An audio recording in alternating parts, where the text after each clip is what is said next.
தமிழ்நாடு சட்டமன்ற தேர்தல் எப்போ நடைபெறும்ன்ற தேதி விவரம் வெளியே கசிஞ்சிருக்கு. இது பற்றிய முழுமையான தகவல்களை முதலாக ஜெம் தொலைக்காட்சி வெளியிடுது. 2026ஆம் ஆண்டு தமிழ்நாடு சட்டமன்ற தேர்தல் எப்போ நடைபெறுது, வேட்புமனு தாக்கல் எப்போ செய்யலாம், தேர்தல் முடிவுகள் எப்போ அறிவிக்கப்படுதுன்ற முழுமையான தகவல்களை பார்க்கறதுக்கு முன்னாடி தமிழ்நாடு அரசியல் நிலவரம் குறித்து விரிவாக நாம தெரிஞ்சுக்கிறது அவசியம். வர சட்டமன்ற தேர்தல் மிகப்பெரிய அளவுல கடுமையான போட்டியை சந்திக்க காத்திருக்கு. இந்த நிலையில தமிழ்நாடு அரசியல் குறித்து ஒரு விரிவான பார்வையை ஜெம் தொலைக்காட்சி சிறப்பு செய்தி தொகுப்பா வழங்குது.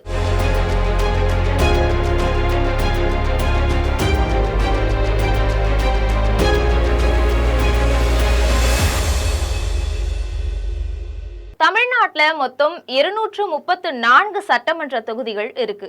39 நாடாளுமன்ற தொகுதிகள் இருக்கு. 1986ஆம் ஆண்டு வரை தமிழ்நாட்டுல 2 அடுக்கு சட்டமன்றங்கள் இருந்தது. ஆனா இப்போ ஒரு அவை மட்டும்தான் இருக்கு. மாநகராட்சிகள், நகராட்சிகள், பேரூராட்சிகள், ஊராட்சிகள் ஆகியவற்றுக்கு 5 ஆண்டுக்கு ஒரு முறை தேர்தல் நடத்தப்பட்டு மக்கள் பிரதிநிதிகள் தேர்ந்தெடுக்கப்படுறாங்க. தமிழ்நாட்டுல முக்கிய அரசியல் கட்சிகளா திமுக மற்றும் அதிமுக ஆகியவை தான் இருக்கு. இது தவிர காங்கிரஸ் கட்சி, கம்யூனிஸ்ட் கட்சிகள், பாட்டாளி மக்கள் கட்சி, மறுமலர்ச்சி திராவிட முன்னேற்ற கழகம், விடுதலை சிறுத்தைகள், அம்மா மக்கள் முன்னேற்ற கழகம், தேமுதிக, மக்கள் நீதி மையம், பாரதிய ஜனதா கட்சி, மனிதநேய மக்கள் கட்சி, புதிய தமிழகம், நாம் தமிழர் கட்சி, தமிழக வெற்றி கழகம், முஸ்லிம் லீக், இந்திய தேசிய லீக் கட்சின்னு ஏராளமான கட்சிகள் இருக்கு. தமிழக அரசியல்ல பெருந்தலைவர் காமராஜர், பேரறிஞர் அண்ணா, கலைஞர் கருணாநிதி, மக்கள் திலகம் எம்ஜிஆர், புரட்சி தலைவி ஜெயலலிதா போன்றவர்கள் முதலமைச்சராக பதவி வகிச்சிருக்கிறாங்க. தமிழகத்துல 1949ஆம் ஆண்டு பேரறிஞர் அண்ணா திராவிட முன்னேற்ற கழகம் என்ற ஒரு கட்சியை உருவாக்கினார். சென்னை ராயபுரம் ராபின்சன் பூங்காவில் இந்த கட்சி தொடங்கப்பட்டது. திராவிட கட்சியை பொறுத்த வரைக்கும் 1967ஆம் ஆண்டு முதலா திமுக தேர்தலில் குதித்து மிகப்பெரிய வெற்றியை பெற்றது. பேரறிஞர் அண்ணா 2 ஆண்டுகள் முதலமைச்சராக இருந்தார். அப்போதான் மதராஸ் மாகாணம் அப்படிங்கிறது தமிழ்நாடுன்னு பெயர் மாற்றம் செய்யப்பட்டது. இருமொழி கொள்கை, சுயமரியாதை கல்யாணம், இடஒதுக்கீடு இது எல்லாமே அப்பதான் கொண்டு வரப்பட்டது. 1969 வருடம் அண்ணாவோட மறைவுக்கு பிறகு கலைஞர் கருணாநிதி முதலமைச்சர் ஆனார். 1972ஆம் ஆண்டு மக்கள் திலகம் எம்ஜிஆர் திமுகவிலிருந்து விலகி அண்ணா திராவிட முன்னேற்ற கழகம்னு ஒரு தனி கட்சியை தொடங்கினார். 1977ஆம் ஆண்டு நடைபெற்ற சட்டமன்ற தேர்தலில் மக்கள் திலகம் எம்ஜிஆர் பெரும்பான்மையான வெற்றி பெற்று தமிழக முதல்வரா பதவியேற்றார். அவருடைய ஆட்சி காலத்துல தான் தமிழ் பல்கலைக்கழகம் தொடங்கப்பட்டது. ஏராளமான பொறியியல் கல்லூரிகள், மருத்துவ கல்லூரிகளும் தொடங்கப்பட்டது. நிறுத்தி வைக்கப்பட்டிருந்த மதிய உணவு திட்டம் மறுபடியும் தொடங்கப்பட்டது. 1988வது வருஷம் எம்ஜிஆருடைய மறைவுக்கு பிறகு அவருடைய மனைவி வி.என். ஜானகி குறுகிய காலம்தான் முதல்வர் பதவியில இருந்தார். அதன் பிறகு அதிமுக 2 அணிகளாக பிரிஞ்சது. ஒன்னு ஜானகி தலைமையில ஒரு அணியும், இன்னொன்னு ஜெயலலிதா தலைமையில ஒரு அணியும் பிரிஞ்சாங்க. 1989வது வருடம் நடைபெற்ற தேர்தல்ல ஜெயலலிதா தலைமையிலான அதிமுக அணி சேவல் சின்னத்துல போட்டியிட்டு 27 இடங்களை கைப்பற்றியது. ஜானகி தலைமையிலான அதிமுக அணி ஒரு இடத்துல மட்டும்தான் வெற்றி பெற்றது. இதனால ஜானகி அரசியல் களத்திலிருந்து விலகி அதன் பிறகு ஜெயலலிதா அதிமுகவின் தலைமையில பொறுப்பேற்று அதன் பொதுச் செயலாளராக ஆனார். 1991ஆம் ஆண்டு முதல் 96ஆம் ஆண்டு வரைக்கும் முதலமைச்சராக இருந்த ஜெயலலிதா 1996ஆம் ஆண்டு நடைபெற்ற தேர்தலில் மிக பெரும் தோல்வி அடைஞ்சார். இதைத் தொடர்ந்து 1996 முதல் 2001 வரைக்குமே கலைஞர் கருணாநிதி முதல்வரா பதவி வகிச்சார். இந்த காலகட்டத்துல தான் வைகோ தலைமையில மறுமலர்ச்சி திமுக கட்சி உருவாச்சு. இதைத் தொடர்ந்து 2001ஆம் ஆண்டு ஆட்சி பொறுப்பேற்ற அதிமுக 2006 வரைக்கும் ஆட்சி பொறுப்புல இருந்தது.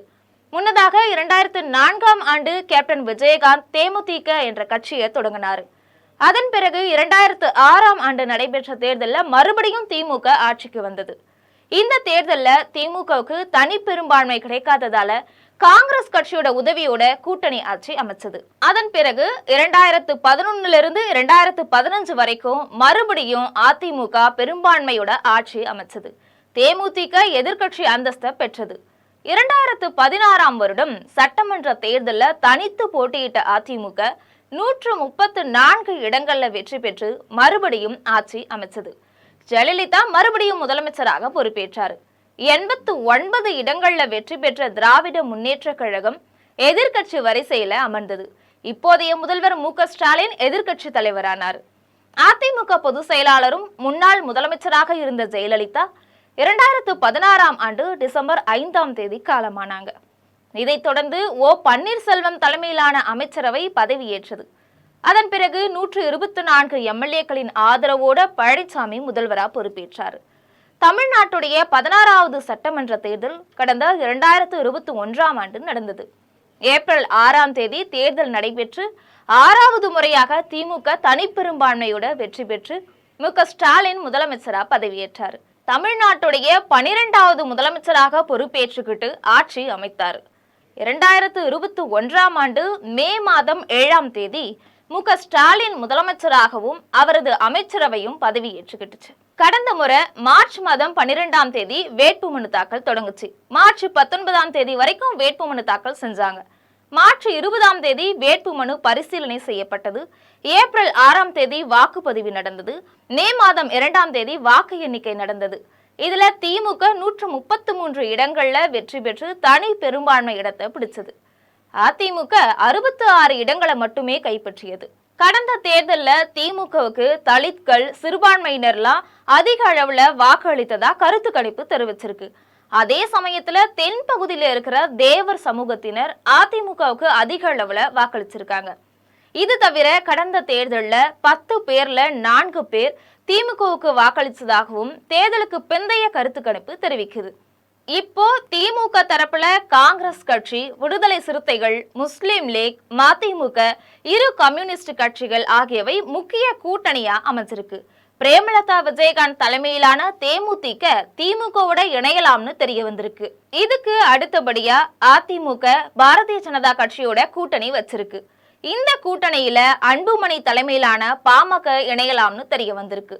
இது தவிர தமிழ் சினிமாவில கதாநாயகனா நடிச்சு மக்கள் மத்தியில பிரபலமான நடிகர் விஜய் தமிழக வெற்றி கழகம் மூலமா இந்த தேர்தலுக்கு அறிமுகமாறாரு. அநேகமா அவரு தனித்து போட்டியிடலாம்னு பேசப்படுது. வழக்கம் போல நாம் தமிழர் கட்சி மிக துணிச்சலோட தனித்து போட்டியிடுது. அரசு கட்டில்ல முதலமைச்சரா அமர வேண்டும்னா மொத்தமுள்ள 234 தொகுதிகள்ல அதிகபட்சமா 118 தொகுதிகள் தேவைப்படுது. இப்போ 2026 சட்டமன்ற தேர்தலுக்கான வேட்பாளர்கள் தேர்வு எல்லா கட்சிகள்லயுமே திரைமறைவுல நடந்துட்டு வருது. இது தவிர பிரச்சார வியூகங்களையும் வகுத்து வராங்க. புதிய கூட்டணிகள் அமைக்கிறதுக்கு பலமான முயற்சிகள் மேற்கொள்ளப்பட்டு வருது. கருத்து கணிப்பின்படி மறுபடியும் திமுக ஆட்சி அமைக்கும்னு சொல்லப்படுது. இருந்தாலும் அதிமுக சவாலான போட்டியா இருக்கும்னு பேசப்படுது. இதற்கு இடையில வாக்காளர் பட்டியல் குறித்து தேர்தல் கமிஷன் தீவிர பணிகளை செஞ்சுட்டு வராங்க. அது மட்டும் இல்லாம தமிழக சட்டமன்ற தேர்தலை எப்போ நடத்தலான்ற ஆலோசனையும் மிக வேகமா நடந்துட்டு வருது.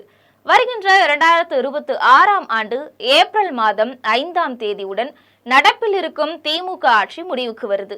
இதைத் தொடர்ந்து வருகின்ற ஏப்ரல் மாதம் அல்லது மே மாதத்துல தேர்தலை நடத்தலாமான்னு கடந்த 2 மாதங்களுக்கு முன்னாடியே தேர்தல் கமிஷன் சில ஆலோசனைகளை செஞ்சுட்டு வந்தது. இப்போ ஏப்ரல் மாதம் வரைக்கும் காலம் தாழ்த்த வேண்டிய அவசியம் இல்லை. அதுக்கு முன்னாடியே தேர்தலை நடத்திடலாம்னு ஆலோசிக்கப்பட்டதா தெரியுது. அந்த வகையில வருகின்ற 2026 மார்ச் மாதம் 22 ஞாயிற்றுக்கிழமை தேர்தல் நடைபெறும்னு தெரியுது. மார்ச் மாதம் 27 வெள்ளிக்கிழமை அல்லது 30 திங்கட்கிழமை அன்று தேர்தல் முடிவுகள் அறிவிக்கப்படும்னு தெரிய வந்திருக்கு. முன்னதாக மார்ச் மாதம் முதல் வாரத்துல வேட்புமனு தாக்கல் செய்யும் தேதி தேர்வு செய்யப்படுகின்றது. தேர்தல் கமிஷனுடைய முக்கிய அதிகாரிகளால இந்த முடிவுகள் எடுக்கப்பட்டு இப்ப மேலிடத்து ஒப்புதலுக்காக காத்திருக்கிறாங்க. 2026 சட்டமன்ற தேர்தல் தேதி குறித்து வருகின்ற பிப்ரவரி மாதம் தான் முறைப்படி வெளியிடப்படும்னு முக்கிய செய்தி வெளிவந்திருக்கு. இது பற்றிய தகவல்கள் தமிழக அரசியல் கட்சி தலைவர்களுக்கு தெரிய வந்திருக்கிறதால எல்லாருமே மிகுந்த பரபரப்போட செயல்பட தொடங்கி இருக்கிறாங்க. 2026ஆம் ஆண்டு சட்டமன்ற தேர்தல் குறித்து வருகின்ற பிப்ரவரி மாதம் தான் முறைப்படி வெளியிடப்படும் என்பது இப்போதைக்கு இருக்கிற முக்கிய செய்தி. இது பற்றிய தகவல்கள் தமிழக அரசியல் கட்சி தலைவர்களுக்கு தெரிய வந்திருக்கிறதால எல்லாருமே மிகுந்த பரபரப்போட செயல்பட தொடங்கி இருக்கிறாங்க என்பதுதான் திரைமறைவு செய்தி.